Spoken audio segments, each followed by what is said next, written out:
As you learn about the narcissistic pattern, it's also wise to reflect on the much healthier alternatives. Now, below you're going to find a link to my new extensive course called Ready, Set, Connect. It addresses both the mindset and the skills involved in gratifying relationships, and I hope you'll find it to be quite therapeutic.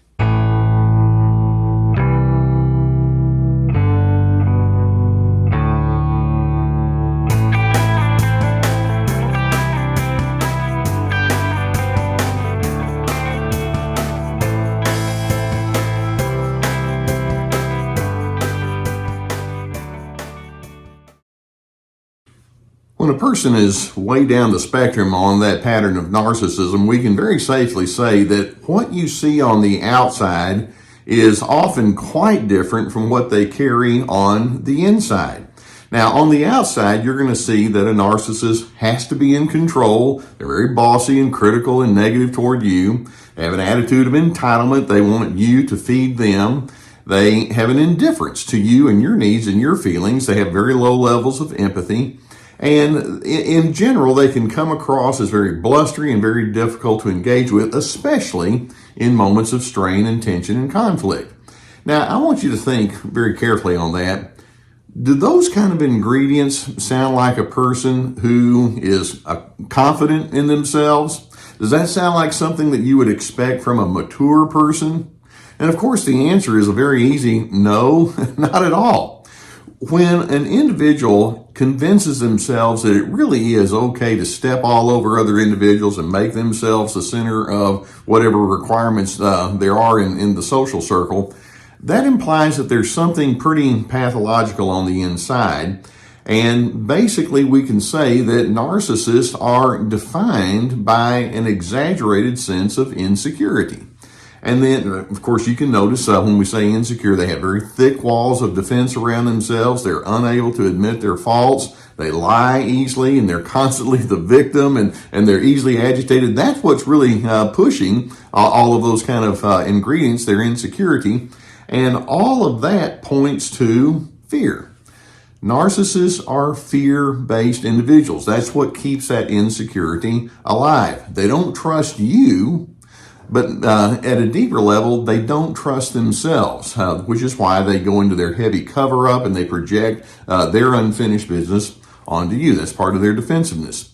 So in order for you to be able to manage yourself cleanly and objectively with that narcissist who's going to try to convince you that you're the problem with whatever issues might come between you and them, I want to see if we can identify 7 of the most common fears that narcissists cling to, that feed into their dysfunction. Now, the first fear I want us to focus on is narcissists have a deep fear of being irrelevant. Now, we all want to be a somebody at some level, but to a narcissist, it's much bigger than that. You'll notice that they kind of have this attitude that says, you have to listen to me. I need you to conform to me. I want you to admire me. I've got to be a significant person. I have to be the significant person. And so any hint of rejection or disagreement with that kind of message, it throws them way off their game. And it puts them in great disarray, frankly. And by the way, they miss entirely what I refer to as the significance paradox. The best way for me to find my significance is to help you find your significance. They can't understand that concept to save their life.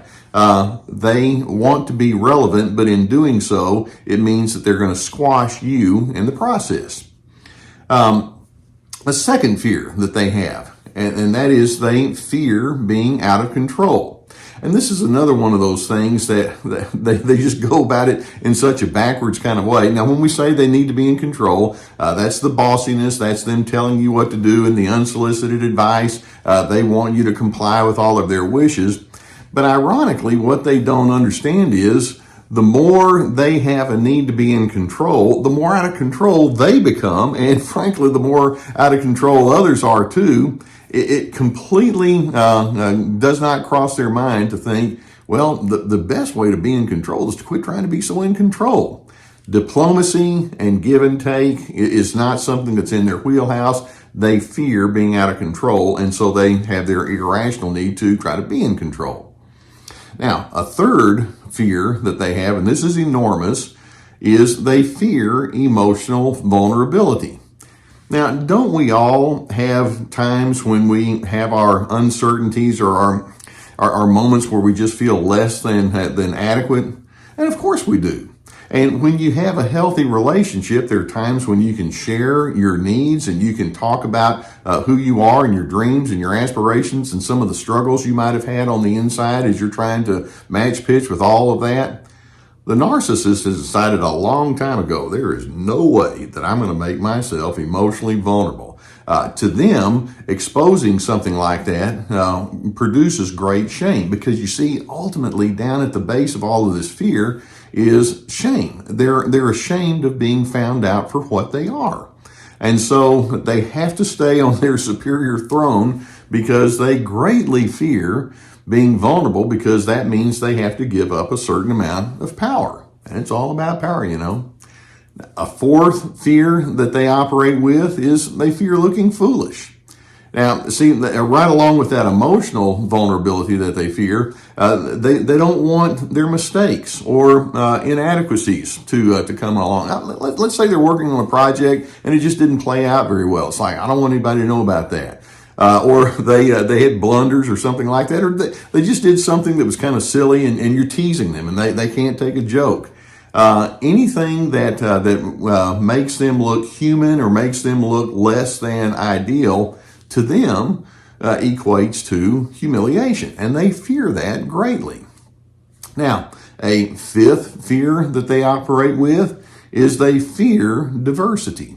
They fear differences in other individuals. Okay, let's just pause on that one. There are over 7 billion people on this planet, and one of the really nice things that we could say is none of us are exactly alike. We each bring a different set of circumstances. We each bring a little bit of a different backstory and interests and influences. And in healthy relationships, it's like, well, if you have something different about you, that is an opportunity for me to grow and stretch. I find that to be intriguing. Let's go into that space. Now, with a narcissist, like, if you're different, then A, I don't like it because it's all about me and my entitlement.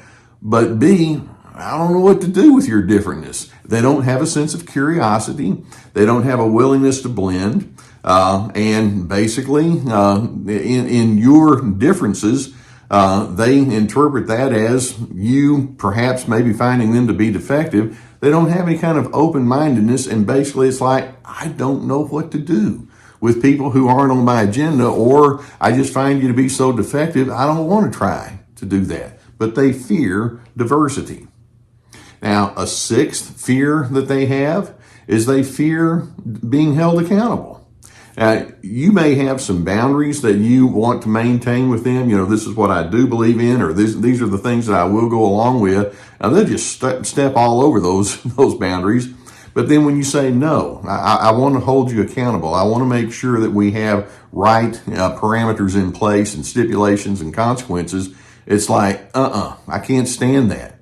And when you ask, well, why is that? It's like, well, that means I'm not superior. They're not a team player. Nobody tells me what to do. That's the way they think. But it all has to do with that sense of significance. Being held accountable means that they're a regular person. It's like, no, I don't want to be that. That diminishes me in some way. And then a seventh great fear that they have, and I'm sure you've run across this one many times over. They fear your independence. Narcissists are the consummate codependents. They're constantly feeding off of other individuals and reacting and playing off of. It's like, feed me, feed me, feed me. Give me my sense of well-being today. And when you say, well, I have some other things that I want to take care of, or different preferences or priorities, it's like, you can't do that. It feels like abandonment to them. Of course, they read it as abandonment or rejection. And so your independence is threatening to them, threatening, fear, okay? And so as you see all of this, let's recognize that in the process of them living with all of this deep insecurity and fear, somehow, whatever inappropriate behaviors they have, it's your fault. So just know that and just factor that in, because that's how they think. But in the meantime, I'm hoping you can think to yourself, I find this fear-based, this grossly insecure manner of life that this person has to be pitiable, frankly. And despite their blustery exterior, they have an inability to reason well with other individuals. There's really a hurt little boy and a hurt little girl that's on the inside, and that's what I'm dealing with. And but because they're unable to get any further than that, we're just not going to be able to have much of a connection. So that being the case, let's just recognize the narcissist is in fact defined by pervasive insecurity and all of the fear that pushes it along. Now, frankly, I'm going to have a certain healthy fear of their ability to become unhinged, but beyond which then leads to my need for boundaries. But beyond that, I'm going to hold on to my own sense of well-being. I trust myself. And when you think to yourself, yes, I trust myself. In other words, I'm not going to be a fear-based person. You realize that's a statement that a narcissist is simply not able to honestly state. And I hope that videos such as this give you some good food for thought. And just when I was talking about independence, Gus just jumped off and said, I'm going to be my own independent person. He's just right here down next to me, and I decided to go to a different place. Hey, if you haven't already subscribed, I would encourage you to hit that subscribe button, hit the like button too, and we'll keep more videos coming in your direction.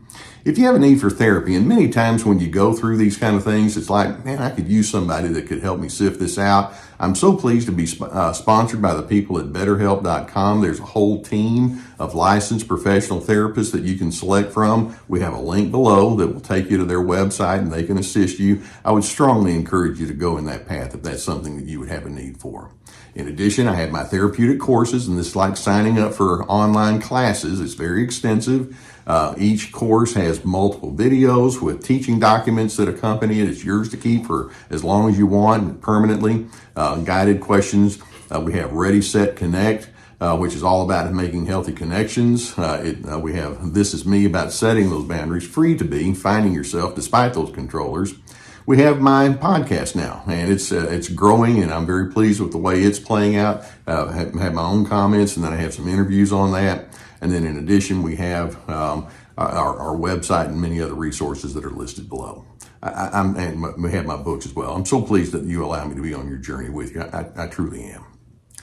Okay, narcissists are fear-based, and they're going to be pushing their fears onto you. Don't bite. I'm sorry that that's the way they are, but they choose not to do anything about it. Okay, get it. That being the case, I'm hoping you can, in fact, have that sense of inner confidence and calm and self-trust. And in doing so, you stay away from their snares. And I'm hoping that because of that, that positions you to become a person of peace.